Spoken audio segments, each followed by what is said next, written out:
Bismillahirrahmanirrahim. Assalamualaikum warahmatullahi wabarakatuh. Perkenalkan, nama saya Samsul Rijal, NIM 9041118067, kelas akuntansi B 2018. Nah, kali ini saya akan menjelaskan dua materi sebagai tugas final sistem informasi manajemen. Nah, adapun dua materi yang akan saya jelaskan pada video ini yaitu mencapai keunggulan operasional dan kedekatan dengan pelanggan aplikasi perusahaan, dan materi yang kedua mengelola pengetahuan.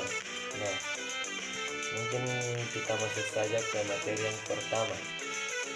Baik, di sini saya akan menjelaskan mengenai materi pertama yaitu mencapai keunggulan operasional dan kedekatan dengan pelanggan aplikasi menggunakan aplikasi perusahaan.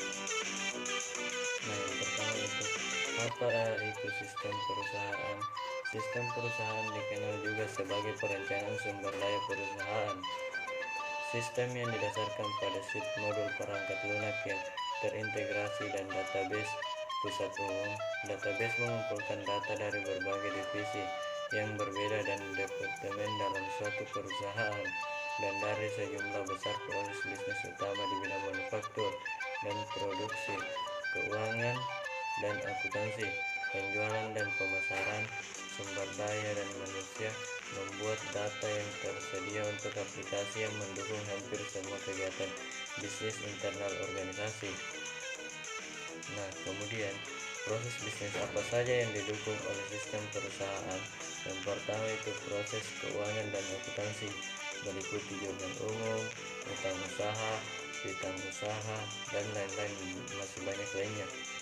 Nah, yang kedua yaitu proses sumber daya manusia, meliputi administrasi personalia, akuntansi biaya, pengajian, dan masih banyak yang lainnya.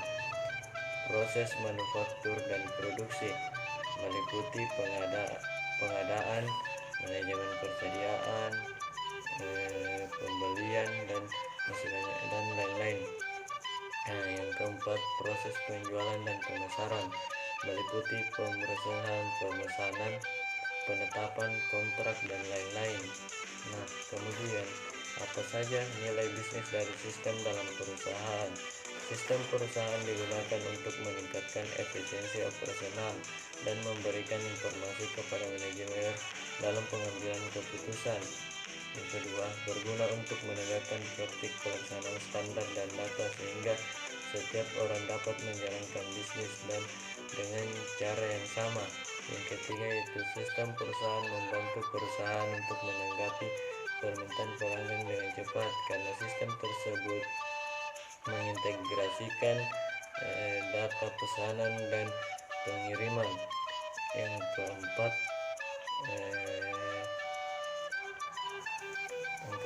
sistem perusahaan memungkinkan perusahaan untuk mencari tahu setiap saat bagaimana unit organisasi dalam bekerja.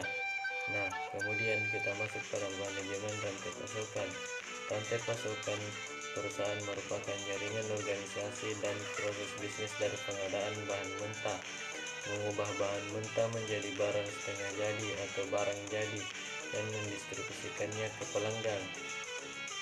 Rantai pasokan menjadi penghubung antara pemasok, pabrik, pusat distribusi, toko eceran, dan pelanggan untuk menyediakan produk bahan baku. Informasi dan pembayaran mengalir melalui rantai pasokan dua arah. Nah, yang terakhir itu sistem cara yang mendukung kampanye pemasaran langsung dengan menyediakan kemampuan untuk mendapatkan prospek dan data pelanggan, dan untuk menyediakan informasi mengenai produk dan layanan untuk kualifikasi yang mengarah pada pemasaran yang ditargetkan, dan untuk menjadwal sertakan menelusuri surat atau surat pemasaran langsung. Nah, itulah materi yang pertama. Kita lanjut ke materi yang kedua.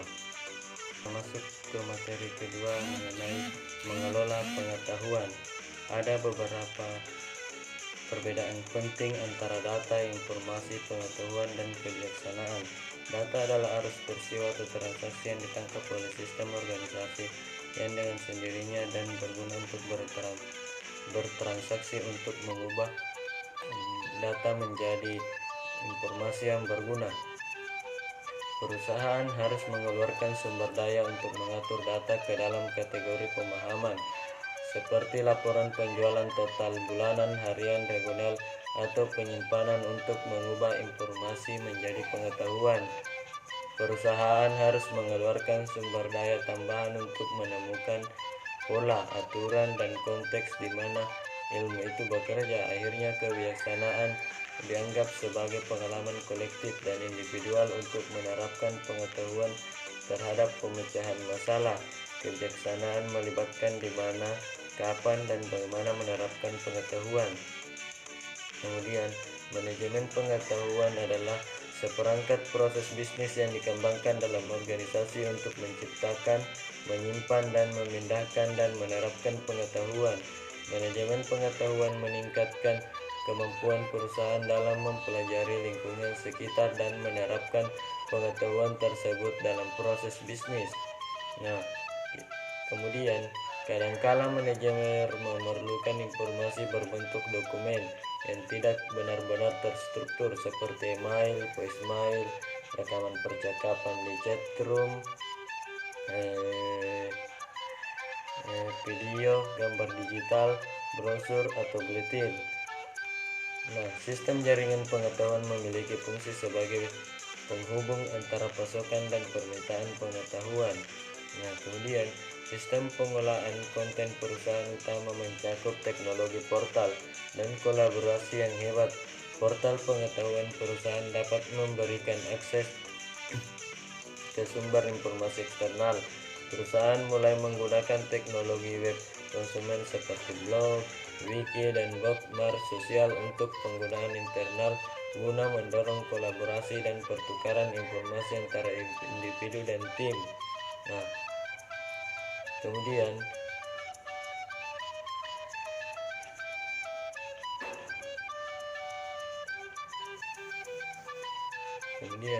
bookmark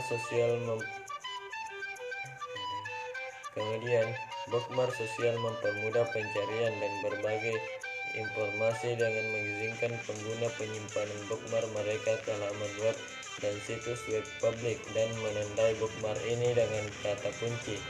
Tag ini bisa digunakan untuk mengatur dan mencari dokumen. Daftar tag dapat dibagi dengan orang lain untuk membantu mereka menemukan informasi yang menarik. Taksonomi buatan pengguna yang dibuat untuk bookmark bersama disebut Folksonomies. Delicious dan Dig adalah dua situs bookmark sosial yang populer.